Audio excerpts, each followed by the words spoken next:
Irmãos, até aqui, estudando o livro de Eclesiastes, o sábio tem observado diversas situações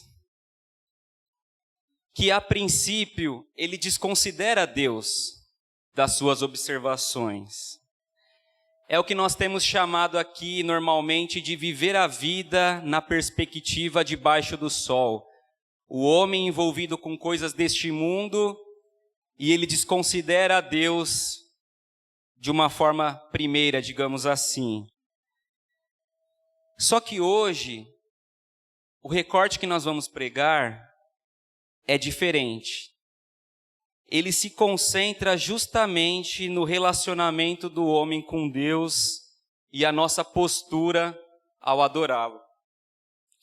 Já passamos por textos aqui que o nome de Deus não foi citado nenhuma vez. Já passamos por textos aqui também que o nome de Deus foi citado e quando ele foi citado ele parecia ser mais parte do problema. O Deus que prova o homem.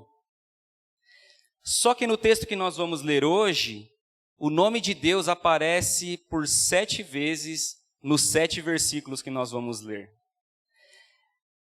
É notável como o livro de Eclesiastes ele perpassa por toda a experiência humana, por todas as áreas da nossa vida. E a advertência do sábio de hoje é para aqueles que consideram Deus. Nós já tivemos aqui conselhos de sabedoria para pessoas que não levam Deus em conta, para os céticos que não acreditam em Deus. Mas o sermão de hoje é para aqueles que acreditam. O sermão de hoje é para pessoas como nós que nos dirigimos para a igreja para prestar culto, que precisa aprender de forma correta como se relacionar e cultuar a esse Deus. O sermão de hoje é aplicado para os crentes, aqueles que vão à igreja. Dito isso, vamos ao texto bíblico. Chegamos em Eclesiastes, capítulo 5, dos versículos 1 ao versículo 7. Eclesiastes, capítulo 1, do verso 1 ao verso 7.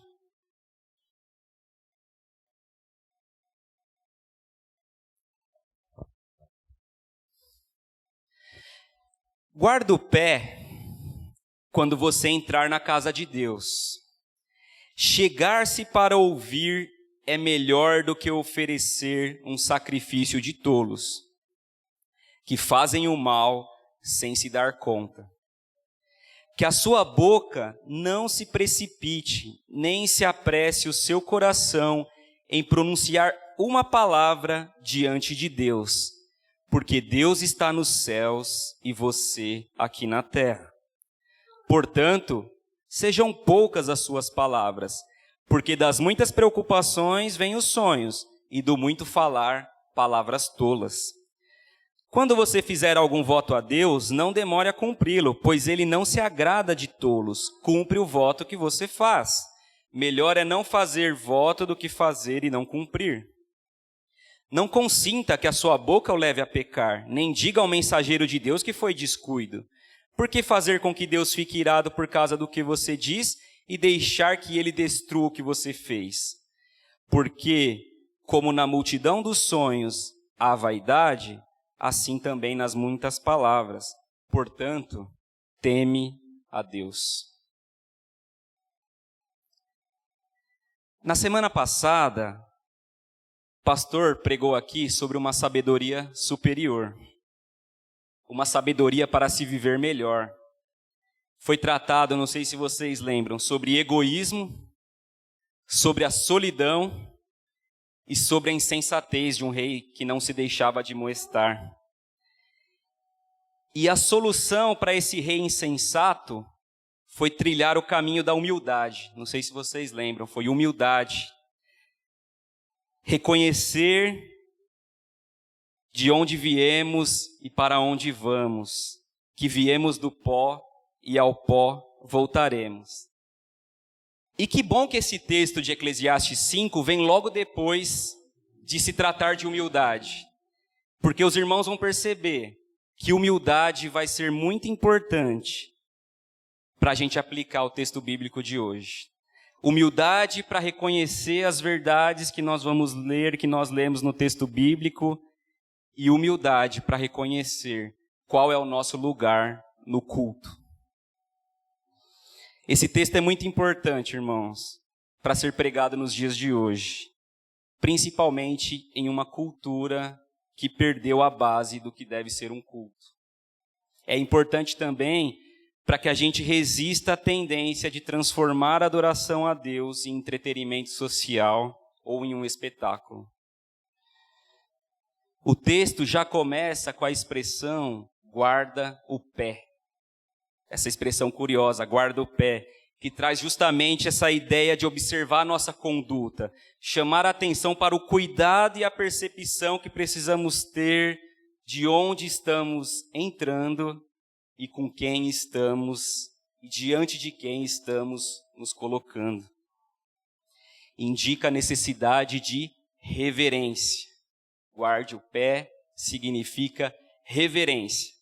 Se algum dos irmãos usam a tradução NVI, ela mesmo já traz a expressão seja reverente ao entrar na casa do Senhor. Guarde o pé, seja reverente.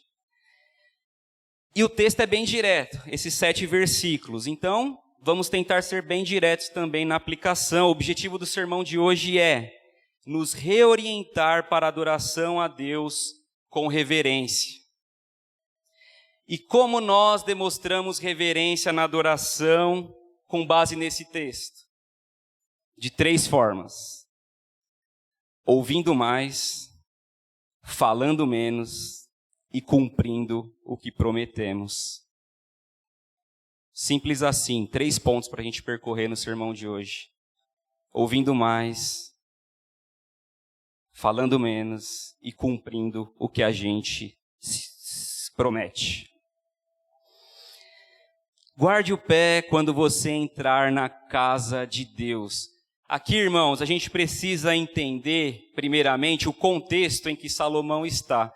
Quando ele se refere à casa de Deus, Salomão tem em mente o templo.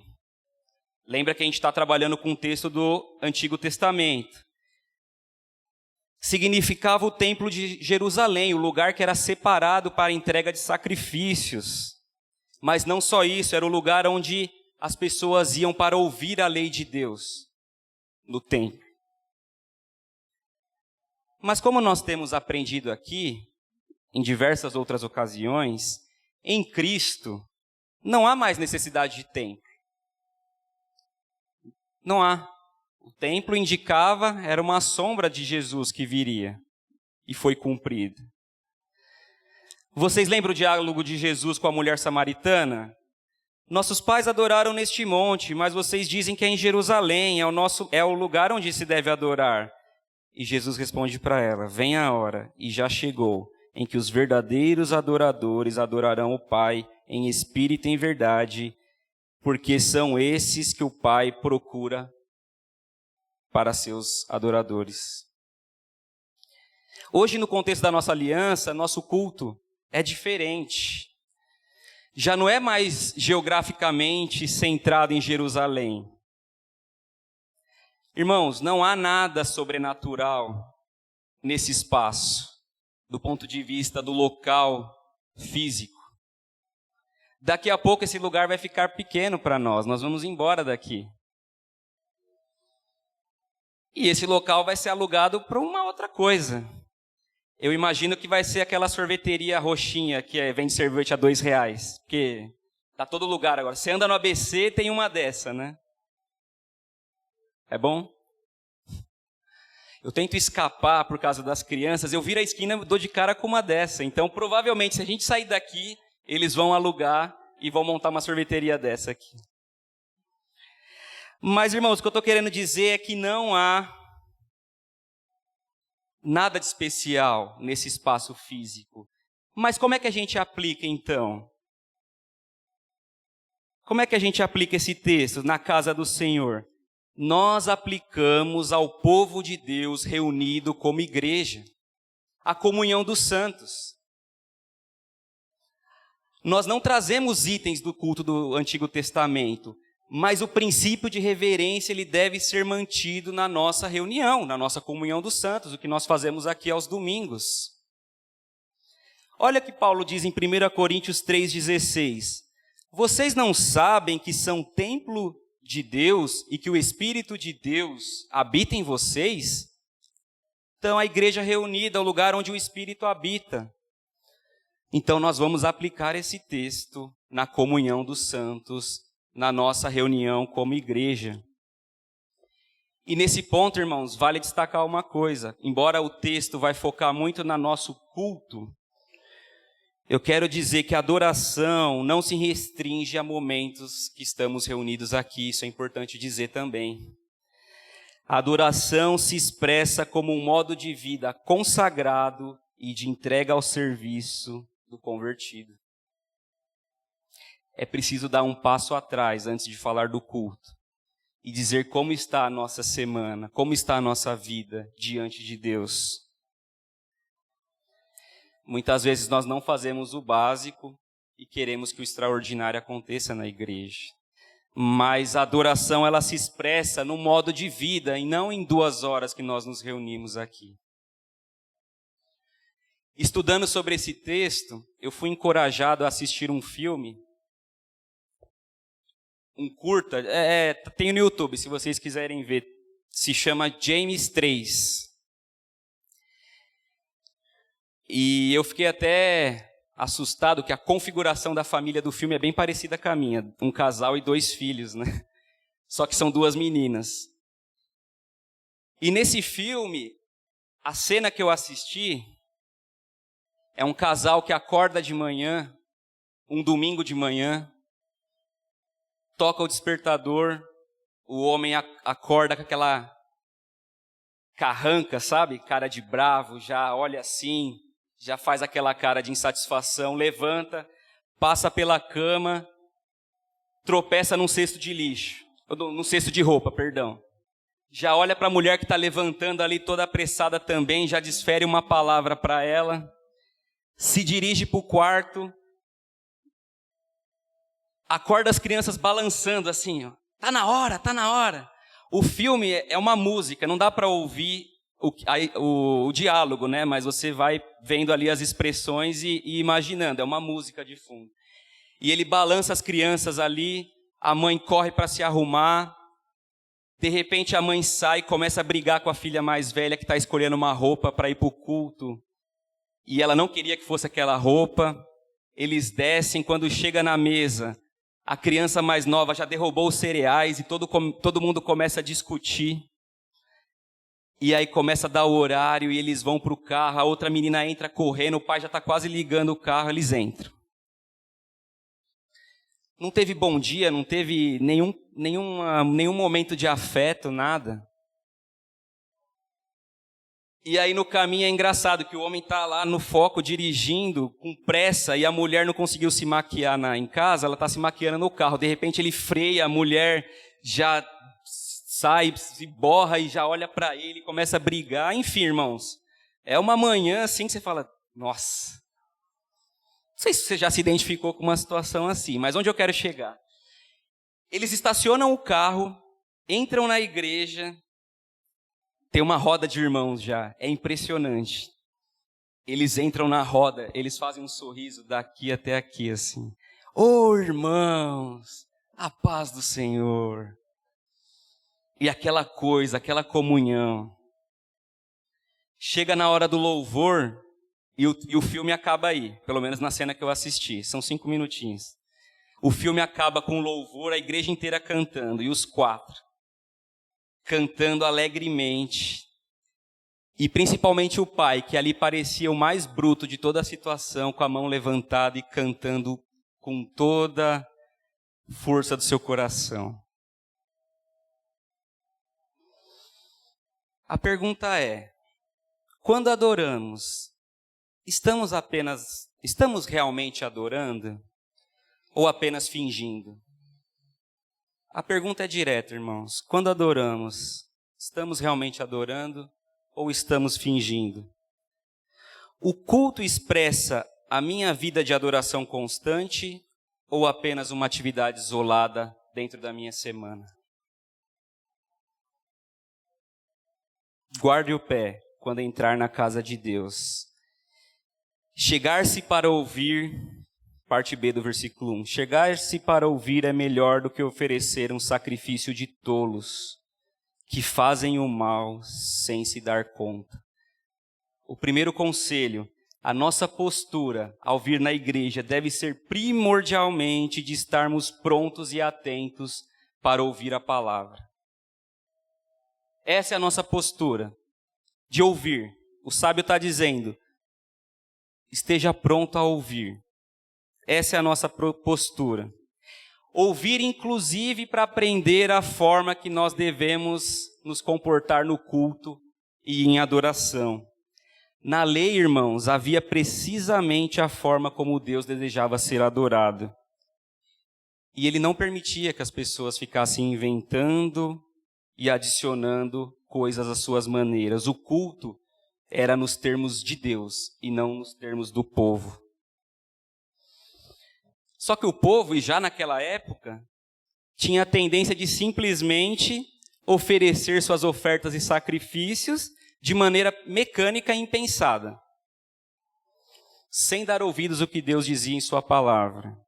Confundiam sacrifícios a Deus com obediência a Deus em sua palavra, apesar de Deus deixar claro que ele preferia a obediência ao sacrifício.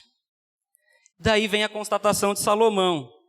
É melhor se aproximar no templo para ouvir a lei de Deus e, consequentemente, para obedecer, do que entregar sacrifícios de tolo, sem saber o mal que fazem. Ele está dizendo que Deus requer arrependimento e obediência e não rituais, sem nenhuma reflexão. É isso que ele está dizendo. Estar aqui, irmãos, presente em um culto público e não estar atento ao que se ouve da sua palavra é tão tolo ou mais tolo do que não estar presente. O sacrifício de tolos aqui é o descuido com que Deus nos ensina. Temos ações e movimentos que não são genuínos da nossa alma em direção a Deus. Antes nós fazemos por costume, pressão ou hábito. Às vezes a gente faz só porque virou um hábito. Às vezes nós fazemos por pressão, seja de um cônjuge, seja de um pai, de uma mãe, de um irmão. Ficou normal na minha vida aos domingos de manhã ir à igreja. E é dessa forma que eu tenho tocado. Estar num culto sem o coração investido na ocasião é tolice. Irmãos, essa semana, além do livro de Eclesiastes, obviamente, que é o que nós estamos estudando, eu fui ler o livro do profeta Malaquias, que fala muito sobre culto. E como Deus levanta Malaquias para denunciar como o povo estava tratando as coisas de Deus. Sacrifícios de animais defeituosos. O próprio sacerdote achava aquela tarefa totalmente enfadonha. A vida deles, particular, eles estavam se separando da mulher da sua juventude para se casar com mulheres de outras nações, prejudicando o povo de Deus. E eles ainda questionavam a Deus: em que, Deus, nós estamos te desonrando? Pode ser a leitura da semana, é um livro pequeno, livro de Malaquias. Eu trouxe um versículo. Malaquias 1:10. Olha o que o profeta fala, irmãos. Quem dera houvesse entre vocês alguém que fechasse as portas do templo, para que não acendessem em vão o fogo do meu altar. Quem dera tivesse alguém para fechar e acabar com isso daí. Aquela história de é melhor fazer assim do que não fazer, para Deus não funciona. Para Deus é melhor que vocês fechem as portas do jeito que vocês estão fazendo. Atitude tola, vocês estão com sacrifícios tolos e nem fazem conta do mal que vocês estão fazendo, diz o texto que nós lemos aqui. Quantas vezes nós viemos aqui dispersos, distraídos, pensando nos boletos de amanhã, no almoço de daqui algumas horas, no passeio que nós vamos fazer para aproveitar nosso domingo. Na irreverência. Nós temos a Bíblia no celular agora, e eu digo nós temos a Bíblia no celular agora, e a gente dá uma sapeada no WhatsApp para responder mensagem. Se a gente crê que a palavra de Deus é a voz de Deus, então se a voz de Deus está sendo anunciada, eu estou usando o celular para responder o WhatsApp.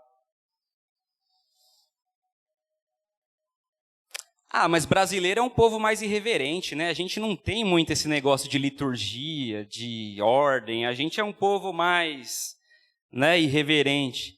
Não podemos usar a desculpa da cultura. Precisamos nos dar conta onde estamos e diante de quem nos colocamos no culto. Ou oferecemos um culto a Deus com a disposição correta, da maneira que Ele determinou e é digno de receber, ou é melhor a gente não prestar culto. Ouvir mais a palavra de Deus. Que o centro da nossa pregação e do nosso culto seja a Bíblia. Que a Bíblia seja parte de todas, seja nas orações, seja nas músicas, seja na pregação. Que ela seja o centro do nosso culto. Ouvir mais, ouvir mais. Nós viemos aqui para ouvir mais, para aprender. Falar menos, que a sua boca não se precipite nem se apresse o seu coração em pronunciar uma palavra diante de Deus. Se a primeira orientação para uma adoração reverente foi chegar-se para ouvir, a segunda é, seja poucas as suas palavras. A ideia aqui não está longe daquele texto de Tiago 1,19, que nos ensina a sermos prontos a ouvir e tardios para falar. Quando nos apresentamos a Deus para cultuá-lo, não devemos apenas ouvi-lo mais e melhor, também devemos falar menos e falar melhor. Talvez você já tenha ouvido assim, Bom, na pregação é Deus falando comigo. Agora no louvor é a minha vez de falar. É a hora que eu vou brilhar agora. Para alguns, né? Irmãos, de fato, o louvor é um momento nosso de resposta em relação ao que Deus faz, em relação à adoração a Deus. Mas a gente nunca pode perder de vista que até a adoração começa nele. Deus, na sua forma trina, ele já tem adoração em si mesmo. O Pai glorifica o Filho glorifica o Pai e o Espírito, e eles já têm nessa comunhão adoração. Mas por pura graça, Ele nos convida a participar dessa adoração. Por pura graça, é o derramamento, é o transbordamento de amor. Nós somos convidados a fazer parte disso. Só que nós somos convidados a adorar nas premissas dEle e não nas nossas premissas. David Peterson, em seu livro Teologia da Adoração, define da seguinte maneira isso. A adoração ao Deus vivo e verdadeiro é, em essência, um encontro intenso com Ele nas condições que Ele estabelece e da maneira que somente Ele torna possível.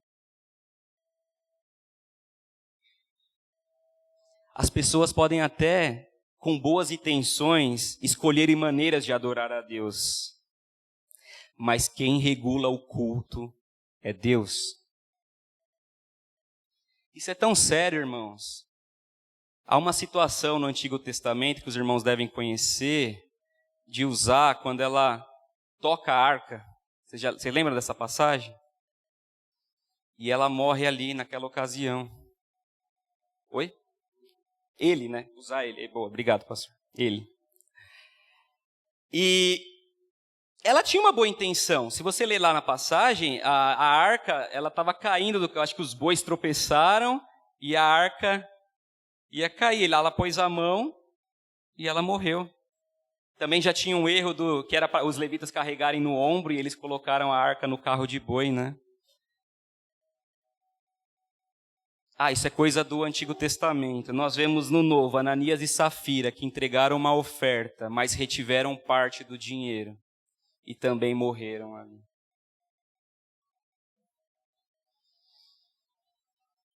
É a maneira em que Deus define, é nos termos dele que ele define a adoração.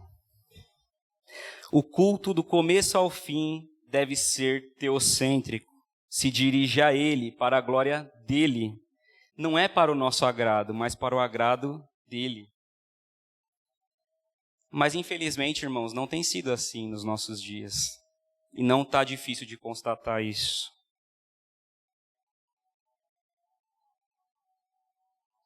A julgar pelo que tem sido dito nas nossas pregações e nas músicas também. Parece que às vezes Deus não passa de um gênio da lâmpada, em que se eu souber manipulá-lo, ele vai me entregar aquilo que eu preciso.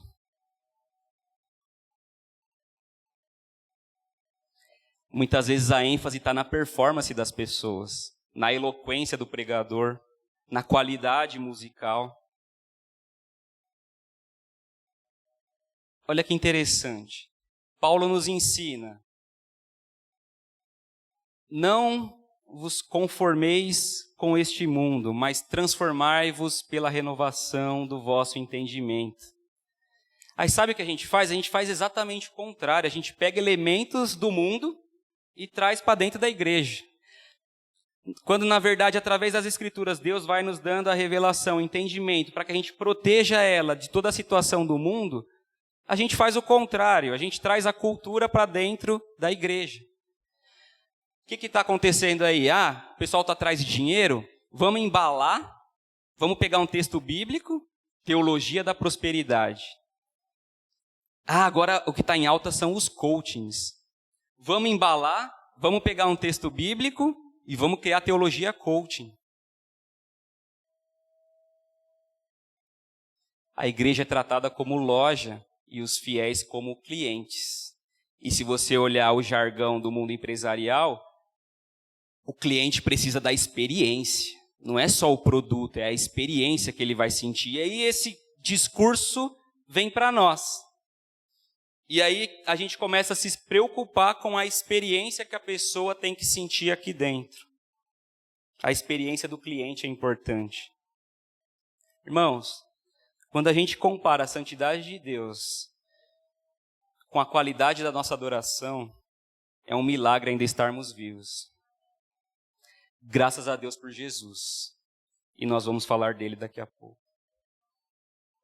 Nós queremos nos sentir bem, confortáveis. Não queremos confronto no culto. Pregar Eclesiastes 5? Pula esse, pastor. Ou prega você. Quase que eu passei a bola essa semana. Seu telefone quase tocou. Não vamos pregar Eclesiastes 5 não, deixa isso para lá. Como que a gente concilia um evangelho que tem que condenar o pecado, que tem que mostrar o estado de condenação do pecador e não querer que tenha constrangimento e conforto no culto? O culto tem que ter espaço para constrangimento e confronto. Deve fazer parte do nosso culto. Eu gosto muito de uma frase do pastor Tim Keller que ele diz assim, o evangelho é sobre consolar os aflitos e afligir os acomodados. É para os dois lados. Mas a gente precisa entender que o Deus que nos fere é o Deus que nos sara. As feridas que Deus irá nos fazer são as mesmas feridas que irão nos salvar. Muitas vezes nós nos perdemos nos dois extremos. Apenas confronto, sem apontar para uma esperança. Ou às vezes só conforto, sem apontar para a nossa necessidade de arrependimento e mudança de vida. São as duas coisas. Se a gente não trabalha as duas coisas, a gente não conhece Deus e não adora um Deus verdadeiro. Confronto e conforto. nós encontramos as duas coisas no Evangelho. Vamos seguir no texto. Por que precisamos ouvir mais e falar menos? O texto responde, parte 2b. Porque Deus está no céu e você aqui na terra. Simples assim.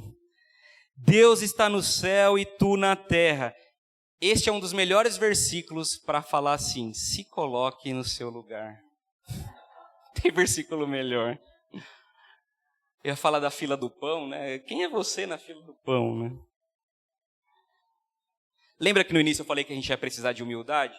Que o pastor terminando falando de humildade, que bom que o texto vem depois. Irmãos, humildade para reconhecer que Ele é Deus e que nós somos criaturas. É o que o texto está dizendo. É assim porque Deus está no céu e vocês estão na terra. Ele é o Criador, vocês são criatura. Esse abismo do ponto de vista de natureza que eu estou dizendo entre Deus e as criaturas requer economia de palavras, reflexão e reverências adequadas na presença de Deus. Portanto, sejam poucas as suas palavras, porque das muitas preocupações vêm os sonhos e do muito falar palavras tolas. Cuidado ao falar, porque nos perdemos em nossas falas. E aí eu digo, falar pode ser na oração, pode ser nas músicas, reflexão. Por isso que eu disse que a palavra de Deus regue todas as atividades no nosso culto. Parafraseando com ditados brasileiros, né? Quem fala demais dá bom dia a cavalo. Eu sempre pensei nesse aí, né? O que custa você ser educado e dar bom dia pro cavalo, né? Não, mas tá querendo dizer aqui que você consegue dar bom dia até para um animal, né? Tanto que você não reflete no que você está falando. Ou o peixe morre pela boca, já ouviram esse? Enfim, a ideia aqui é, Deus não se impressiona com nossas expressões, porque Ele sonda o nosso coração. Tim Moore, parafraseando esse texto de Eclesiastes, ele vai dizer assim, porque qualquer tolo consegue fazer uma oração linda ou cantar um hino sobre sua fé. Suas palavras são irracionais como um sonho, mesmo que as pessoas que as ouvem se impressionem, mas não Deus. Pois as palavras não custam nada, como os sonhos que vocês têm enquanto dormem. Deus quer o seu coração, meu filho, não apenas um espetáculo. Acerte as suas contas com Ele antes de se apresentar perante Ele.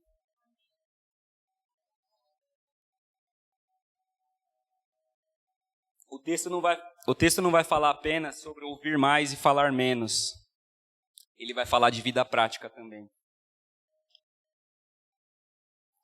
Quando você fizer algum voto a Deus, não demore em cumpri-lo, pois Ele não se agrada de tolos. Cumpra o voto que você faz. Melhor é não fazer voto do que fazer e não cumprir. Novamente falando no contexto em que Salomão está, e no Antigo Testamento, era muito comum as pessoas fazerem votos a Deus. Ana fez um voto, Jacó fez voto. No livro de Salmos, nós vemos salmos em que remetem que as pessoas cumpririam os seus votos. Era uma relação ali de promessa em que havia entre o povo de Deus e Deus. E quando você vai para o Novo Testamento, os fariseus, como sempre, fazendo interpretações engenhosas da lei, eles começaram a dizer coisas do tipo assim, ó, você pode jurar por uma coisa do templo, mas não jura pelo templo, algo assim, não trouxe o texto aqui, mas você pode jurar por algumas coisas e por outras não. Olha, esse juramento você pode cumprir, esse aqui nem tanto.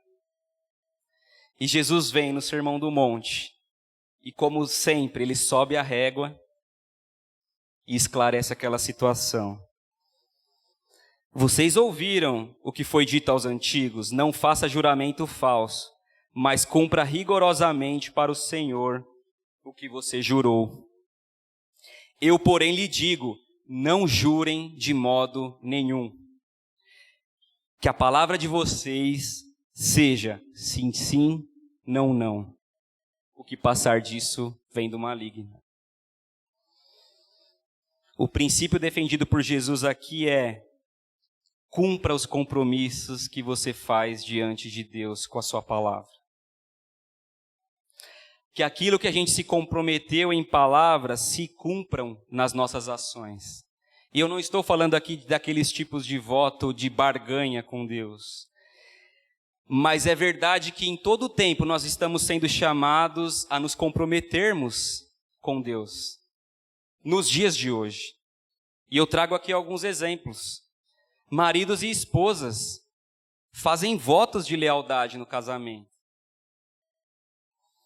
Pais, ao apresentar seus filhos, fazem votos de ensinar a criança no caminho que deve andar. Pastores, em suas ordenações, se comprometem a serem leais ao Senhor e à sua palavra. Membros da igreja local se comprometem por meio da frequência regular nos cultos, do apoio espiritual e material. Batizados fazem uma profissão de fé pública, de submissão e lealdade ao Evangelho. Enfim, não é só apenas sobre falar e ouvir, é também sobre postura, sobre agir, sobre aquilo que nós nos comprometemos com as nossas palavras. E eu dei alguns exemplos aqui. Então, que a gente cumpra o que nós nos comprometemos sem desculpas. Portanto, como na multidão dos sonhos há vaidade, assim também nas muitas palavras. Portanto, tema a Deus. Último versículo que nós lemos. A resposta do sábio aqui em relação à vaidade da vida, e ele sempre tem trazido, tem o objetivo de trazer respostas à vaidade da vida, e a vaidade da vida nesse recorte é alguém que apenas finge que adora, sem realmente oferecer um coração e a mente para Deus, teme a Deus. Teme a Deus. Eu não quero dar spoiler aqui do livro de Eclesiastes, nós estamos no 5, mas ele citou teme a Deus aqui, eu vou ter que falar. Nós vamos percorrer todo o livro de Eclesiastes. Mas no final, quando ele termina essa busca, essa procura, a gente vai ver lá na frente que o propósito da vida é temer a Deus. Teremos um sermão especial para isso, mas aqui ele finaliza o versículo 7 com teme a Deus. Assim, o livro vai avançando de vaidade para terminar em uma adoração reverente.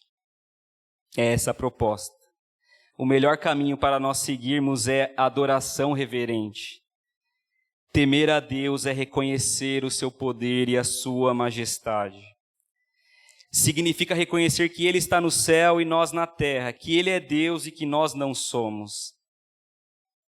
Temer a Deus é reverenciá-lo, é aproximá-lo dele com reverência. E essa ideia de temor, ela vem desde o Antigo Testamento e remete a uma devoção a Deus, adoração a Deus e pronta obediência aos seus mandamentos. O temor a Deus se revela quando nós obedecemos a Deus e seus mandamentos. Provérbios vai nos ensinar que o temor ao Senhor é o princípio da sabedoria. Aqui o sábio também está dizendo que o temor ao Senhor também é o princípio da adoração. Teme a Deus. Este texto ele foi escrito para nos ajudar a levar Deus mais a sério quando o adoramos. Eu disse que no início era um milagre não sermos consumidos quando adoramos e dei graças a Deus por Jesus Cristo. E é sobre ele que eu quero falar agora. Jesus foi o único homem fiel e reverente, temente e obediente em tudo ao Pai, cumprindo todas as suas promessas, a ponto de se oferecer em sacrifício em nosso lugar, por todas as nossas palavras tolas e promessas não cumpridas. Somente por meio dele, de Jesus Cristo, nós somos capazes de se apresentar a Deus, de nos apresentarmos a Deus em um culto, sem medo de sermos condenados e destruídos, somente por causa de Jesus Cristo.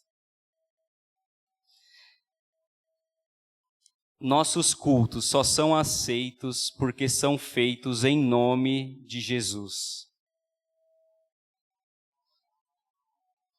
Se apresentarmos cultos sem a presença de Jesus, poderíamos ser consumidos, como os exemplos que nós falamos aqui. Mas a palavra de Deus e o Evangelho não é apenas o confronto. Eu disse que ele também é o Evangelho, ele traz a esperança. E traz o consolo. E a palavra hoje para nós é que Cristo veio trazer perdão para os nossos pecados. Para todos os pecados, inclusive os pecados que nós fazemos tentando adorá-lo. Com a intenção de adorá-lo, inclusive esses pecados. Até as nossas intenções que nós consideramos boas, elas são afetadas pelo pecado. Vamos fazer, é uma boa intenção. A boa intenção não está em questão aqui, é a forma que ele quer.